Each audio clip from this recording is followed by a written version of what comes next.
Hello everyone, Earl Henderson, Primordial Defense. Thank you for watching. I have another Monday quarterback video for you. This time it comes from Nashville Police Department.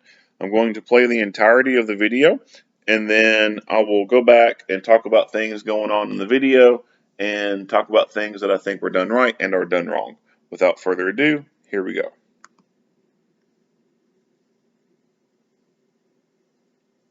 I'm Kristen Mumford with the Metropolitan Nashville Police Department. This is a critical incident briefing concerning this morning's fatal police shooting of a man who charged at officers with a knife outside 5512 Charlotte Pike in West Nashville. A word of caution: the images you are about to see may be disturbing and difficult to watch. Viewer discretion is advised, especially for children and sensitive viewers. At 5 a.m. this morning, K-9 Officer Richard Clemens, an 8-year police department veteran, was doing routine business checks as overnight K-9 officers typically do when not on other calls, as a deterrent to burglaries. Officer Clemens passed a Toyota 4Runner SUV in the front parking lot of the Cricket Wireless cell phone store and turned around to check it out. After approaching the SUV, Officer Clemens saw that the driver was armed with a knife and repeatedly told him to put it down. Officer Clemens radioed for backup. West Precinct officers Colin Bleem, a 5-year police department veteran, and Jonathan Phipps, a 3-year police department veteran, responded to the scene just prior to the man charging at them.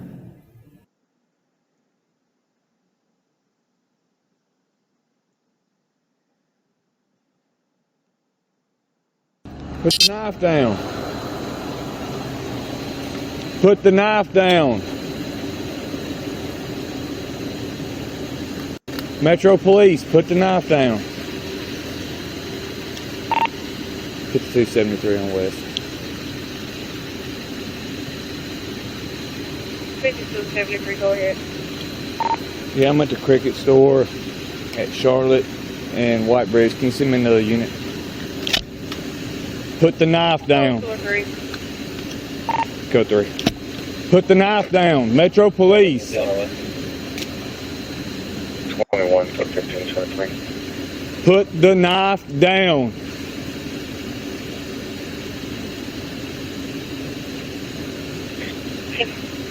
Send that to me as well. Put it down.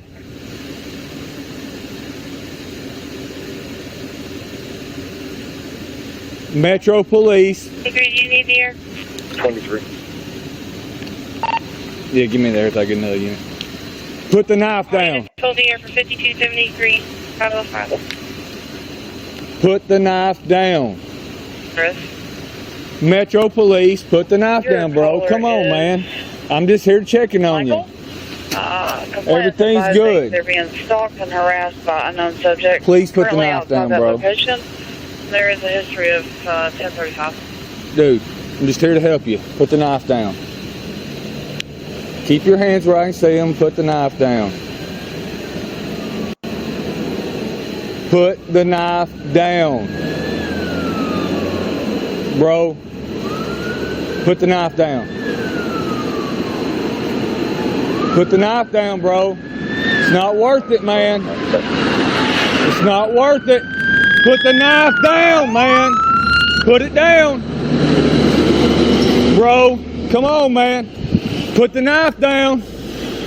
Put the knife down. I just want to check on you. Put your knife down. Put the knife down. Hey, drop the knife. Don't. Drop it. Drop it. Shots fired. Shots fired.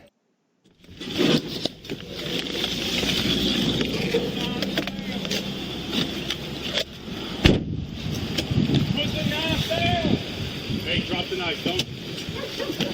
Drop it. Drop it. Shots fired. Shots fired.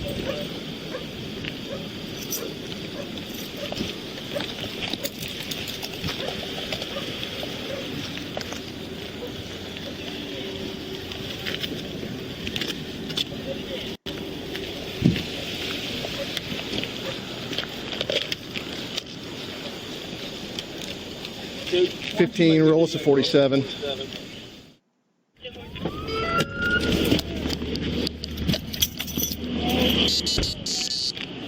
knife down. Put the knife down.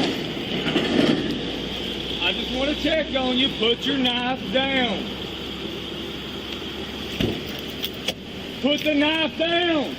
Hey, drop the knife. Don't. Drop it. Drop it. Shot fire. Shot fire. This is the knife the man was carrying. In the coming days, the Tennessee Bureau of Investigation and the Davidson County District Attorney's Office will continue to investigate and analyze this incident. By policy, the MNPD will also be conducting an administrative review of the interaction you have just seen to ensure that it meets the high standards expected of our officers.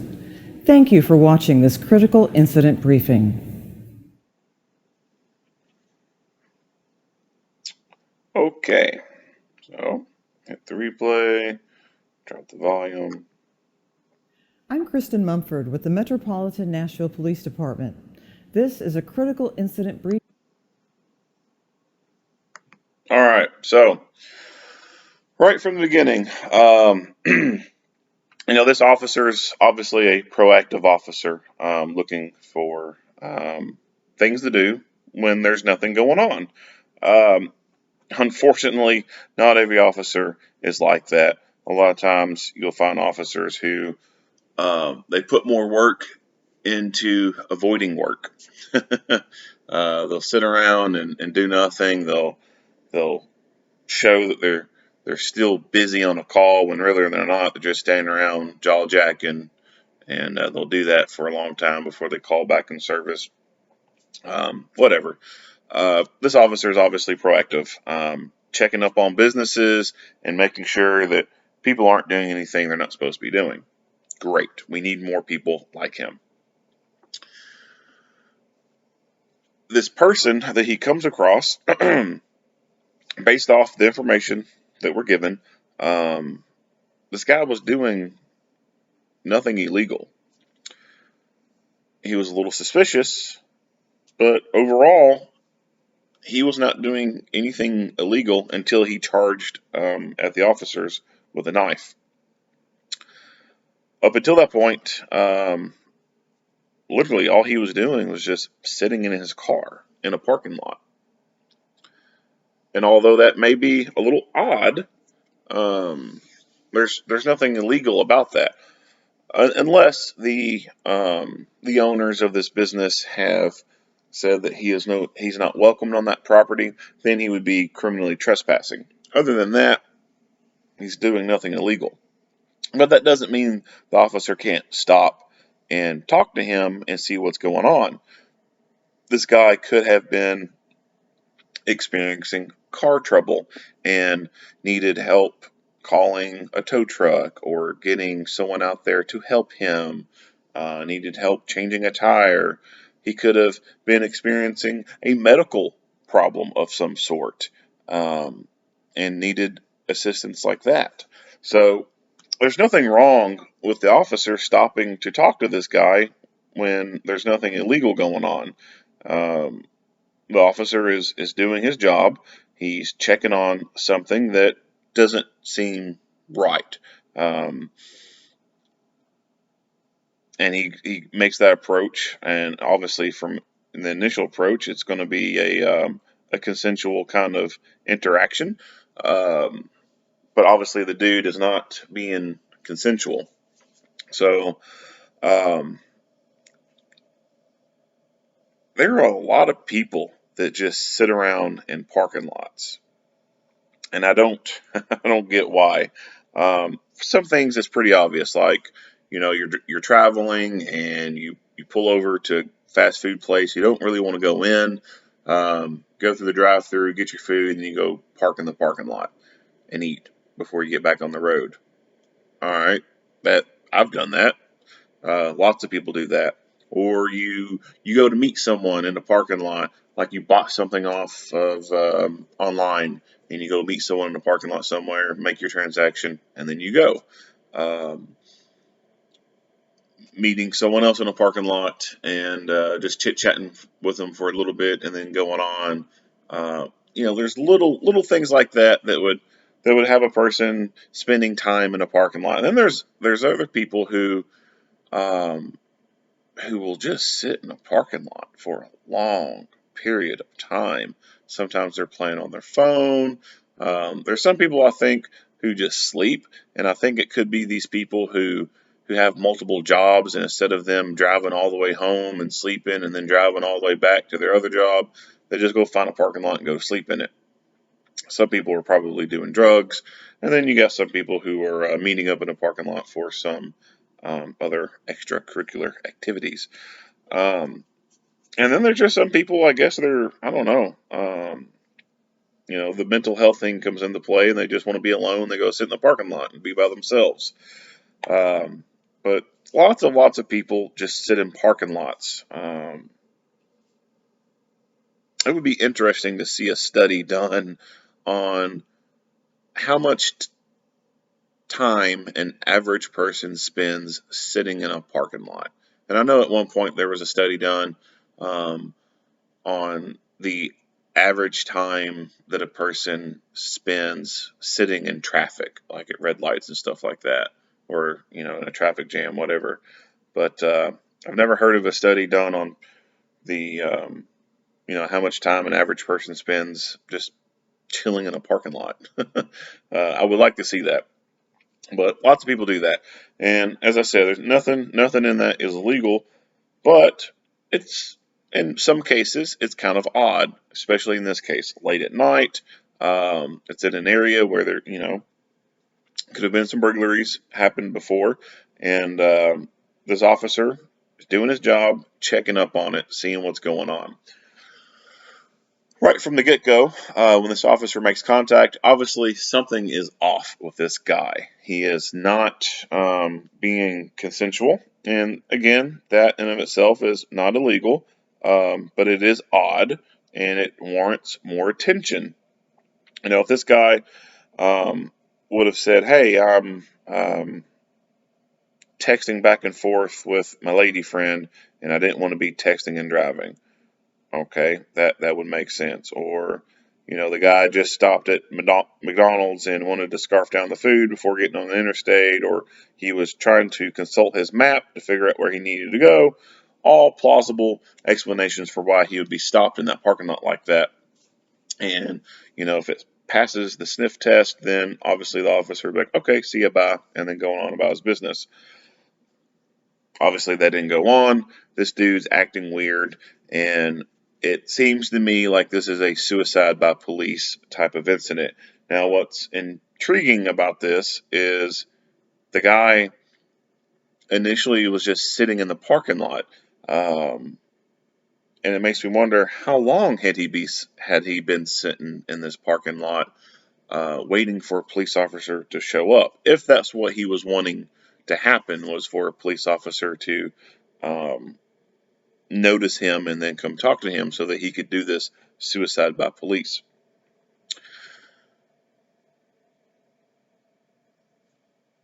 That's the part I find odd. If this is truly a suicide by police type of deal, which I think it is. Obviously, he charged at them and forced their hand to do this. But at the very beginning of this guy's deal, before the police ever got there, it makes me wonder, like, what was his mindset? Was he just there thinking about stuff, and then this officer randomly showed up and that sparked an idea in his head? Or was this already pre-planned? He was going to sit there, draw attention until a police officer showed up, and then make the police kill him? Don't know. But it's definitely, in my opinion, a suicide by police type of incident. So the officer is engaging in conversation with him, or attempting to at least, and trying to give him some verbal commands because he notices the knife, and obviously this guy's acting weird. So the officer has his right hand on his gun at the beginning, and then his gun will come out.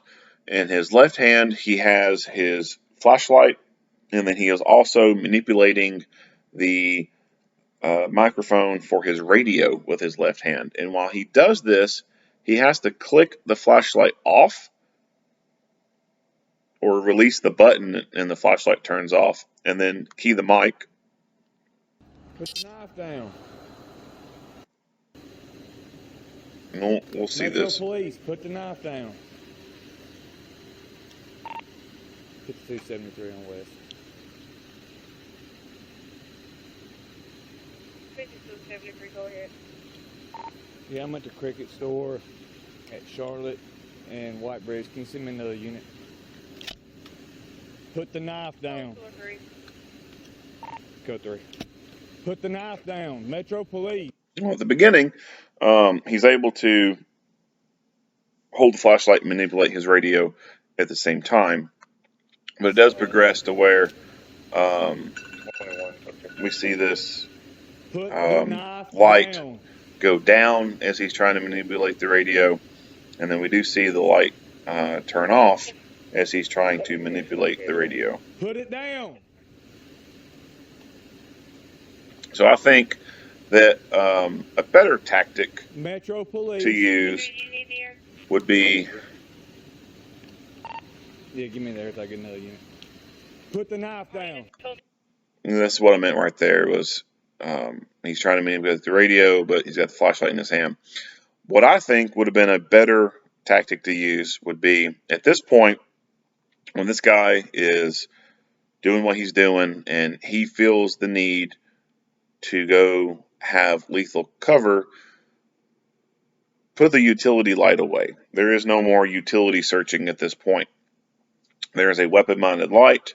That weapon-mounted light can be used to provide illumination to that person, thus freeing up your left hand to have a better two-handed firing grip if the situation calls for a fight, and then B, that hand's just going to be free to do other things without something in it impeding it. So I would have liked to have seen the utility light put away and just go straight to weapon-mounted light. Now, as I said, this guy's done nothing wrong. He's just weird, and he's not, he's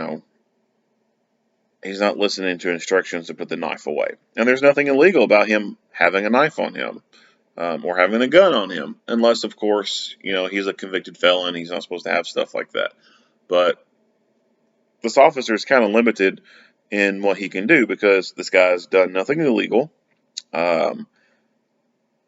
He's just weird. He's just acting odd. And so this officer is having to get his gun out for his protection because of this guy's actions. But yet this officer cannot just yank the door open or take his pepper spray and just start spraying it through the window or point his taser through the window and shoot him with the taser and do all that.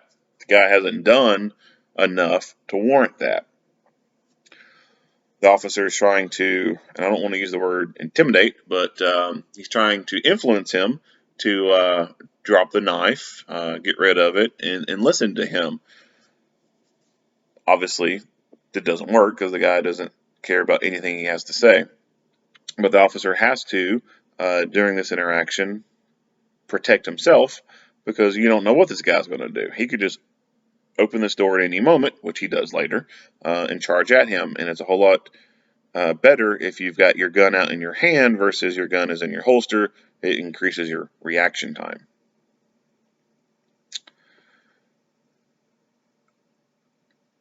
Let's see if I can find the right spot. There we go. All right, so here in a second, I'll hit play. Bro, come on, man. You'll see him adjust his red dot sight on his pistol up here.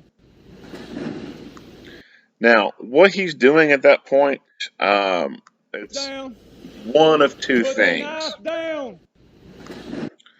He is either A, decreasing the brightness on the red dot because the red dot is flaring up the screen, which I don't think that's the case. I think what he's doing is he is increasing the brightness of the dot because he has a lot of light right here in front of him. His weapon light and the light of the other person is reflecting off the side of this vehicle, shining back at them. The lights from these signs right here are shining at them, and then these security lights up here are shining back at him, creating photonic barriers. And so that red dot is probably not easy for him to see, so he's, I think, increasing the brightness to overcome a lot of this white light that's flashing back at him. Starting to see more places, more agencies and officers using red dots on pistols. It actually was not too long ago. I saw an article about LAPD purchasing some new guns, and I forget which guns they were. I think they might have been, don't quote me, it might have been some FN pistols, not 100% sure, but they bought some new pistols that were red dot equipped pistols. And other agencies are either issuing red dot pistols to those who want them, or they've amended their policies, or they're allowing individual officers to use red dot pistols. So we're starting to see this trend of red dot pistols starting to take over the law enforcement and security industry, whereas a decade ago you didn't really see this stuff to the degree that you're seeing it now. So I'm going to be putting a video out at some point about red dot pistols, and I've mentioned it before that I'll be doing it, just have not got around to doing it. But do keep in mind that I'll be having a video out about red dot pistols, and just keep your finger on the pulse with red dots. It is an emerging trend. More and more people are going to it. Of course, there are some pros and cons to anything, and just like with pistol red dot sights, there's pros and cons, and it's something that you'll have to do the research on your own to figure out whether or not it's something for you. And I'm not going to go any further into that because that's a video in and of itself. So keep your eyes open for a red dot video in the future. He adjusts his red dot. The other officers get there. His first backup gets there, and then third officer gets there, and then boom, it's game time for this guy.